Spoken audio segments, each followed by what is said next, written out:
Dicen que Buenos Aires es la ciudad que nunca duerme, pero la verdad es otra. Buenos Aires es una ciudad que esconde lo que no puede morir debajo de capas y capas de asfalto y cimiento. La historia que les voy a contar hoy no es un cuento de fogata. Es el registro de lo que pasó en la calle Defensa, en pleno corazón del barrio de San Telmo. Es una crónica macabra que la administración del edificio intentó tapar con capas de abogados y amenazas, pero los que estuvimos ahí esa noche aún lo llevamos marcado en el cuerpo. Créanme, después de escuchar esto, nunca más se van a subir a un ascensor viejo sin mirar 2 veces en el espacio que queda entre el piso y la cabina. Me llamo Renzo y durante años fui el sereno de uno de esos edificios gigantes de granito y de mármol que están en el centro de San Telmo. Era un edificio de 14 pisos, donde el lujo se notaba en las molduras, pero el miedo se sentía en los cimientos y en mis huesos. Mi lugar en el mundo era la recepción, una jaula de mármol frío donde el eco de mis propios pasos era mi única compañía. Pero el verdadero protagonista de este lugar no soy yo, ni los vecinos que ni me miran a la cara al pasar. Es el montacargas. Es una estructura de hierro negro, una reliquia con puertas de tijera que cortan como guillotinas si no tenés el cuidado suficiente. Este montacargas atraviesa el edificio entero como una columna vertebral oxidada. El montacargas tiene su propio idioma, un quejido metálico que te hace vibrar los dientes cuando arranca, y un olor como a grasa vieja, como si fuese un lugar abandonado. Yo lo conocía como la palma de mi mano. Sabía cuándo le faltaba aceite simplemente por el tono de su chirrido, o eso creía yo hasta esa noche de febrero.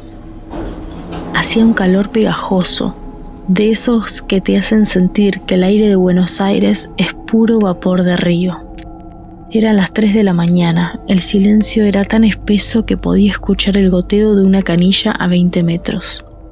Parecía una noche normal, tranquila, silenciosa, pero de repente el tablero electrónico de mi escritorio saltó. La luz roja de "en uso" del montacargas se encendió. Me pareció raro, pero no lo suficiente, porque en este edificio había algún que otro vecino bastante raro. Pero lo que sí me detuvo el corazón fue el sonido. No era un zumbido normal, era un esfuerzo agonito del motor. El cable de acero crujía como si estuviera arrastrando un ancla desde el centro de la tierra. Miré la aguja indicadora de pisos. Planta baja, subsuelo 1, subsuelo 2... Ahí, justo ahí, la aguja hizo algo que no debería haber hecho. Forzó el tope del metal y siguió bajando hacia el negro absoluto del tablero, hacia un tercer subsuelo, un piso que fue sellado con hormigón hace 40 años atrás, porque el agua del Río de la Plata se lo había tragado. Ahí abajo no hay puertas, solo hay barro y olvido. El montacargas empezó a subir.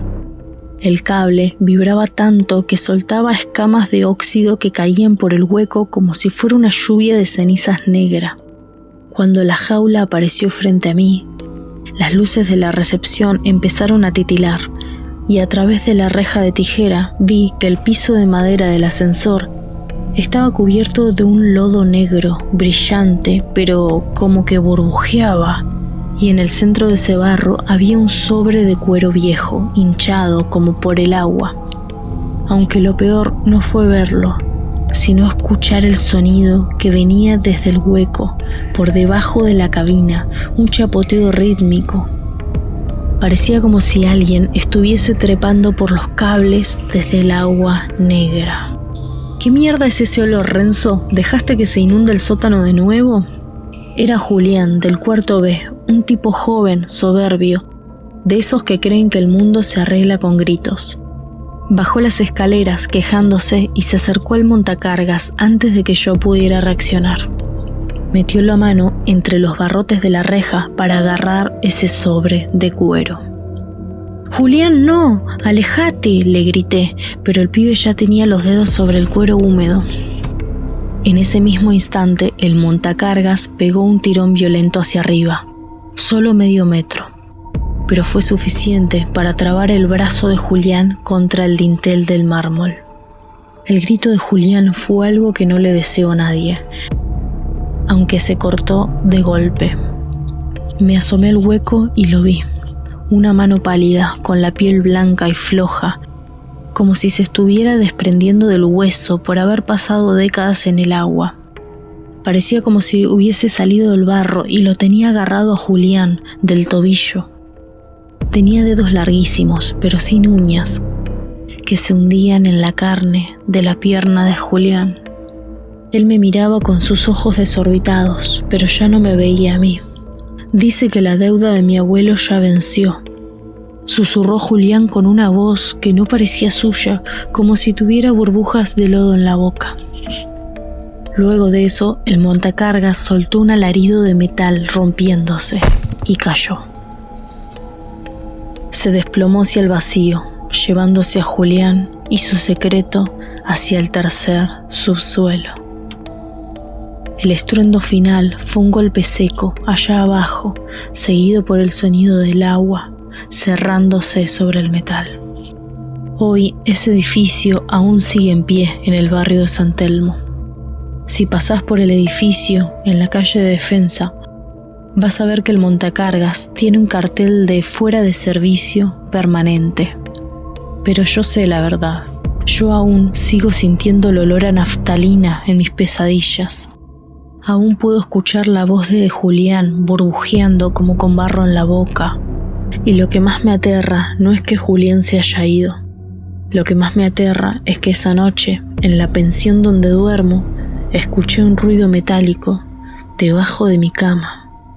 Un ruido de cables tensándose. Porque en esta ciudad las deudas no se olvidan.